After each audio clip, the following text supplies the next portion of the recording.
अर्चना कौशिक ने लिखा है, भारत हैप्पीनेस इंडेक्स में 139वें रैंक में है आउट ऑफ 149। हम इतने दुखी क्यों हैं प्रभु?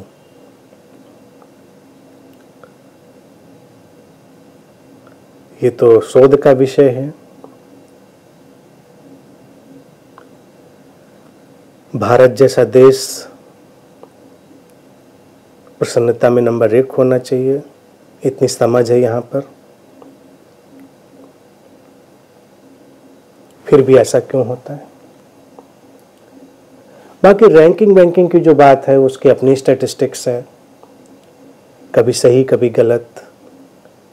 रैंकिंग पे उतना नहीं जाएंगे, लेकिन मान लो कोई स्टैटिस्टिक्स 139 कह रही है, तो इस जो भी कैलकुलेशन हो, गलत कितना भी हो, तो 100वें नंबर पे तो फिर भी आ ही जाएगा।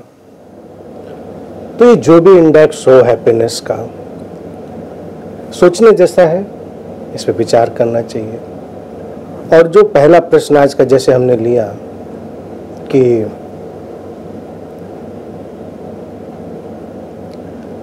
ये इंफॉर्मेशन का इतना जो भंडार है, उसके बावजूद लोगों की ये हालत है।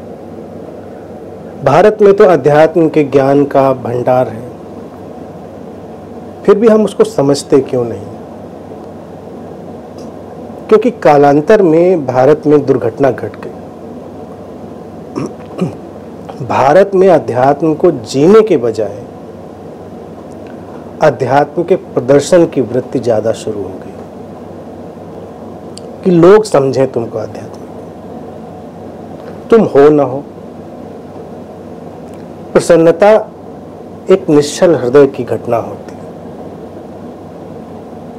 वो निश्चलता क्यों खो गई है हमारे देश में, इसका अन्वेषण करने की जरूरत है, देखने की जरूरत है। और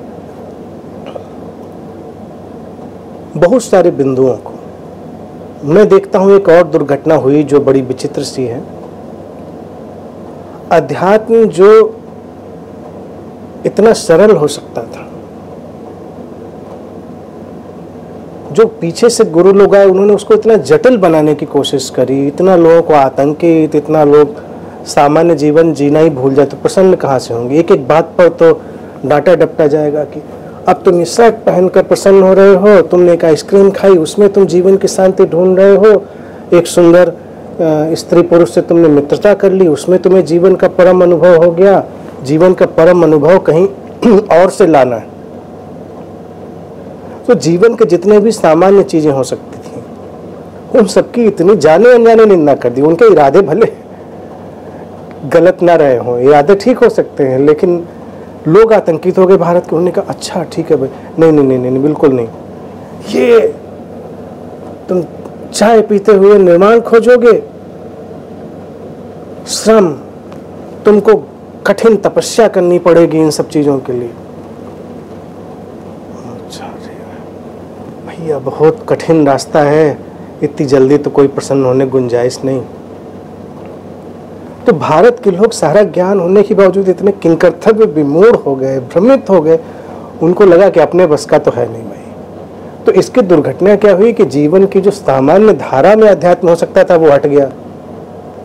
पहले भी देखिए क्या हुआ, अध्यात्म और ये प्रसन्नता के सूत्र, ध्यान के सूत्र सिमट के रह गए आश्रमों मठों में कुछ लोगों के पास। सामान्य व्यक्ति को तो लगा कि हम तो भाई सांसारिक व्यक्ति हैं, दुखी होने के लिए पैदा हुए हैं और ऐसे ही जिएंगे। अब उनको किसी ने बताया नहीं। किसी के घर का पता जब इतना सरल हो जाता है तो उसके घर तक कोई पहुंचता नहीं। बना के देखो अपने घर का पता, बहुत आसान, कोई तुम्हारे घर तक नहीं पहुंचेगा। तो भारत में यही हो गया कि घर का पता तो सबको मालूम था, लेकिन घर तक कोई पहुंचा नहीं। भूले भटके कोई पहुंच गया तो पहुंच गया। इसीलिए ये हैप्पीनेस इंडेक्स जैसी चीजें हम लोगों को मुंह चिढ़ाती हैं और इन पर पुनर्विचार होना चाहिए।